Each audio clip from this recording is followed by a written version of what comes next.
My fellow Americans, welcome back. Last episode, we went through everything that's happened in Washington, D.C. since January. It's August. That's a lot of shit. So, as promised, we're going to break it down and we're going to do individual bite-sized pieces of all the shit you should know about. The best place to start is right in the beginning and with the most important stuff, which is going to be the executive orders on procurement, because there's a really good chance if you're watching me right now, you want to sell stuff to the government. So here we go. Since the beginning of the year, we've seen a breakneck pace in executive orders coming out of the White House, very specifically focused on national security, defense, procurement, acquisition, contracting. I'm not going to say unprecedented, but very, very specific national security focused based on what the DoD is dealing with right now, global threats, so on and so forth. The three that we're going to talk about today that have very specifically to do with procurement are 14275, restoring common sense to the federal procurement; 14271, ensuring commercial cost-effective solutions in federal contracts; and third, 14240, eliminating waste and saving taxpayer dollars by consolidating procurement. All right. I mean, like, these titles are pretty straightforward, but it's not about the big general kind of stupid topic. This is very specifically what's in them, why it matters, and how you use them to sell shit to the government. So here we go. 14275. Basically, it's a FAR cleanup. FAR is part of regulation. Regulation is a thing that kind of looks and kind of feels like a law, but it's not. Most things in your life and your business that are going to cause you to have to conduct some type of compliance that you get fined for are typically regulations. They're not actually laws. Congress passes very few laws a year. You know, on an average session of Congress, a 2-year cycle, about 20,000 bills are introduced and about 200 of them pass. And of the 200 that pass, probably close to half, if not a quarter of them, are naming post offices and buildings and mountaintops after people. The real laws that get passed are typically the NDAA and the 12 appropriations bills. Not really too much beyond that gets passed consistently. Most of the things that affect your life and your business are regulation. So the federal acquisition regulation, big surprise, is the executive branch regulations on how the government buys things. There's also a DFAR, the Defense Federal Acquisition Regulation. Guess what? That's how the DoD buys things. That's in addition to the FAR, by the way. That's not separate. You have to listen to all the FAR stuff, and then there's specific DoD stuff. Yeah, now you see why we have such a problem selling things to the government. Moral of the story, recognition, the FAR has gotten bloated, and the first order of business is to cut the FAR down to only what is legally required. So basically, they're doing a statutory review and saying, if Congress didn't tell us to do it, pull it out. That's huge. People in the executive branch like to put rules in place to make their life easier, to make certain people's life harder. A lot of times regulations come in place because the executive branch gets smacked by the Congress, and now they're like, oh, we have to have, more rules in place so we don't get in trouble. I mean, there's a million reasons why more shit gets added to the FAR that Congress didn't intend. So this is a clean sweep of getting everything out of there. Great. Love that. Just like we see from Congress to the DoD, we see from the White House to the executive branch, 180-day plan to amend, review, and rewrite the federal acquisition regulation. Huge. So let's cut it down and let's see what this new FAR looks like. And hopefully it's a lot more streamlined and it doesn't have unnecessary requirements in it that are hindering and hurting small businesses. Great. There has to be considerations for getting rid of the non-statutory FAR requirements, right? You can't just do a rip and replace. There are things in there that unfortunately have grown roots, and there's going to be a time required and a process required for getting them out of there. So they have to go through all that. And then basically OMB, which we'll talk about, the Office of Management and Budget, has a big part to play in this, as well as how these things are functioned within the federal budget, because this very little known and very powerful organization called OMB has a lot to do with the actual functioning of taxpayer dollars. So that's first one. Second one, commercial first mandate. Okay, so this one is the simplest probably to understand and the stupidest of why it was put in place in the first place. This commercial first mandate 14271 just says you have to assume that things are commercially available. How would this apply in your real life? If you looked at your spouse, your roommate, your neighbor, your brother, sister, mom, dad, and said, I think we need a new car. And everybody's like, yeah, for sure. We definitely need a new car. Check. Good. Let's do that. Would your first instinct be to go on like carswhatever.com and go purchase your vehicle from Ford, Nissan, Toyota, BMW, whoever? Or would you say, okay, we're going to build a car. We're going to buy a whole new setup in the backyard and we're going to put a car together because we need a new car. Abso-fucking-lutely not. The department has operated like this for decades. They have assumed, sometimes rightfully, sometimes stupidly, that the thing that they need does not exist. Now, if you're talking about a hypersonic missile, there's a very good chance you're not going to pop in to your local Walmart or bounce around Silicon Valley and see somebody that just happened to have a hypersonic missile being developed, I don't know, on their couch in El Segundo. Fine, cool. I got you there. But with the prevalence of commercial technologies, commercial software, and the DoD incentives and actions over the last, I don't know, call it 10 years, 2015, Secretary Ash Carter-ish, the beginning of DIUX-ish timeframe, more and more companies have been making things that are specifically for the Department of Defense, or at least dual use, where they're like, oh yeah, the military could use this and I can sell this on the civilian market because DoD is terrible to work with. And one day they'll buy my stuff, but it works for both. That wave of people, just like yourself, coming into the defense ecosystem and bringing commercially available, commercially ready products, ready to go today, ready to start buying today, or even if they're not ready to be bought today, at least going to test and validation and say, yes, this could actually work. The process for buying things has always started with the default, we need to make this. And it hasn't changed since the dawn of time or whenever this started in the DoD. Because 20, 30, 40, 50 years ago, no commercial organization was making drones, robots for the Department of Defense. Now they are. So this changes the default assumption in buying for the defense that you have to first prove that you can't buy this thing before you're allowed to build it.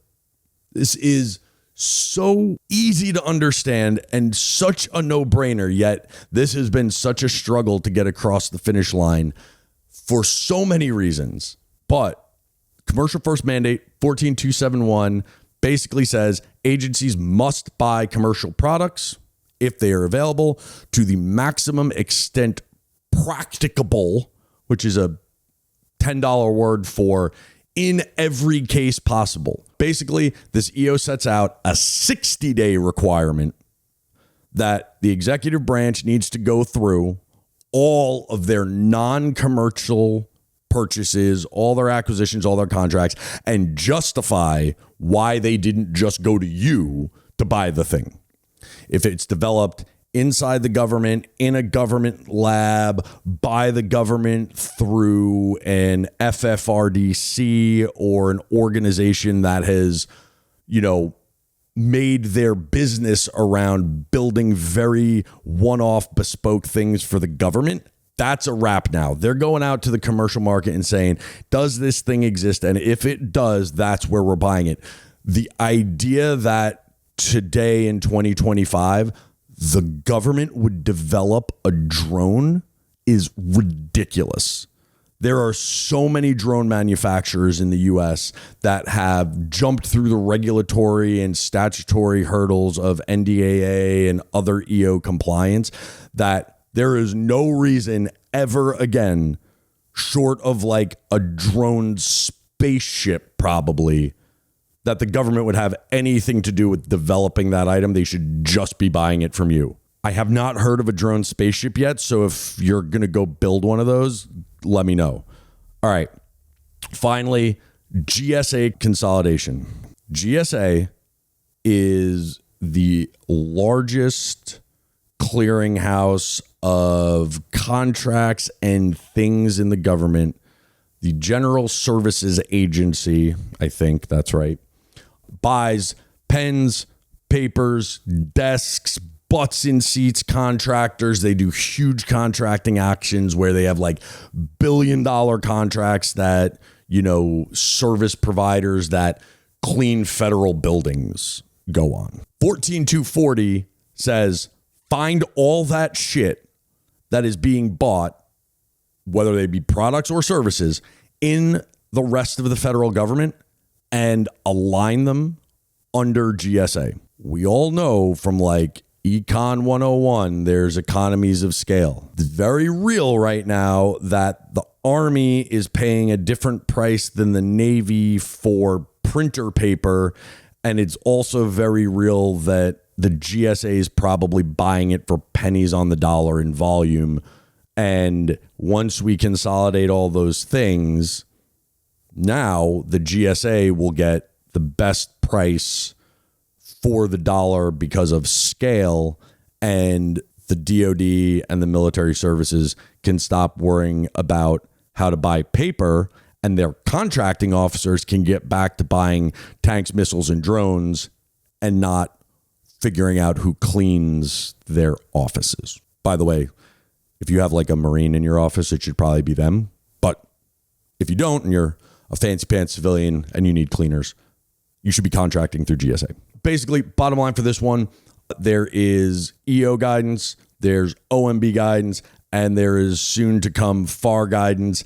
If you work in these spaces, if you work in something that sounds like I just said, if you are a service provider or you are the provider of these more kind of like normal civilian things, pens, paper, desks, I don't know, office supplies, cleaning services, landscaping services, this is going to be a big shift for you because all of your contracts that you have down at the smaller levels are likely going to get consolidated.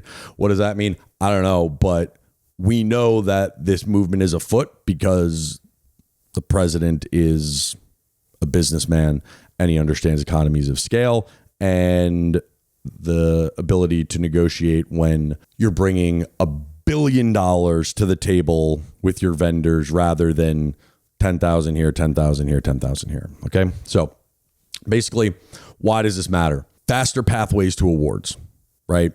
FAR Part 12 is going to be faster to award for an array of reasons because you have different contracting tools if the thing is determined commercial. And two, you don't have to take the time to develop it. So this means things get into the hands of the warfighter faster, and that's what we all want at the end of the day. Now they can start using commercial solutions openings to just say, hey, world, here's our problem. If you think you have a solution, send it our way. Couldn't ask for anything better. All right. If you are off the shelf, if you know you have a commerciality determination, if you know your thing can be made at scale right now, you have done your engineering for manufacturing, you can just hit the button on wherever your shop floor is and you can make 1,000 over the next month, lead with that. We are commercially available. We are done prototyping. We are done in development. We are ready to go and sell at scale. Lead with that. It's a new requirement. Make sure everyone knows you have commerciality, which in all cases, it sounds like if there is a commercial option, they're going to have to go with you. So at this point, if you're a company who feels like you're competing with like a Navy lab or any of the service labs or some kind of FFRDC, or you're competing with a university aligned research and development center, and a UARC or an FFRDC, you might have the edge if that's your only competition by leading with, hi, I'm commercial. We're going to see less contracts, which is going to be great for buying things in bulk. You're going to see multiple award contracts where you're going to be able to get on these large scale IDIQs and be one of the many preferred vendors for these sometimes billion, sometimes ceilingless contracts, if that's what you do. And ultimately, at the end of the day, it's just going to be a clearer way to do business, because right now there's 70,000 pages in the FAR. So whatever. All right. So we all have to stay in the scope of reality here. Nothing in the government is fast, regardless of how fast we all want to go. So these things take time to put into place. You're going to get the EO, then they're going to have to kick back, hey, this is how we want to do it. And then making regulation, because it has the same feel of law. Like, you can get fined for not adhering to a regulation. You go to jail for not adhering to a regulation. OSHA is mostly regulations. And I mean, if someone gets hurt on your workplace and you weren't OSHA compliant, you go to jail. There's a process for doing that. There has to be an open hearing period, and there has to be a comment period within the Federal Register. So all these kinds of things are not fast, but they'll go through rulemaking and they'll come out, and you have to track these if you feel like they apply to you. There's still going to be compliance. Commercial doesn't mean no paperwork. You're still going to need your DOD type of compliance. You'll still need to be registered with SAM.gov. You'll still need to be ATO and CMMC compliant. You'll still have to do all the things that a government contractor could do, because at some level you get down to the bare bones and you're like, okay, if you're just business is flying by the seat of its pants, it's vulnerable to our adversaries. So all of these things will still apply. You'll still need to do all your cybersecurity and understand your supply chain and all that kind of stuff. But overall, selling to the government at the highest level will get a lot easier. How do we operationalize that information, right? Because that's the key at the end of the day for all this shit. Oh, great, cool, there's a new EO. Now I have another useless piece of information in my head. You have to operationalize this stuff. So tactically, how do you use this? So first and foremost, if you're COTS, if you're one of these categories that they're looking to consolidate, lead with that. That has to be your going in proposition, right? If you're coming in and saying, I can just sell it to you right now, I don't need any more development, I don't need you to give me any more money, you now have an advantage. That is a differentiator. If you're looking around your competition, whether that be government competition, quasi-government competition, or straight up, your competitor is getting a lot of R&D dollars to do a thing that you already have available, just lead with commercially available. Have a commerciality one-pager. Show your contracting officer, show your program manager, show your technical point of contact, your TPOC. Look at how we are aligned with FAR Part 12. This is our checklist, and we can just go down the line and say, we have this, we have this, we have this. See, we're ready. Handing a contracting officer or your sponsor all of the answers so that when they get asked that question, there's not a back and forth, is a game changer. Anyone who's dealt with the government, and this isn't a knock on anybody who's doing the job. Program managers, PMs, TPOCs, APMs, DPMs, all these, they're super busy people. If they need to ask you a question, or you need to go back and forth on an email, you could have a week's lag time in correspondence back and forth because they're busy. And that's time that there's risk that you don't get the thing that you need to get done. Lead with all the answers to the test. Here is our one-pager on COTS compliance, commerciality compliance, FAR Part 12 compliance. Make it easy for your buyer to buy your thing. Strip out any unnecessary boilerplate information and show directly how you are deliverable in cost, schedule, and performance. Here's our cost. Here is the time to deliver.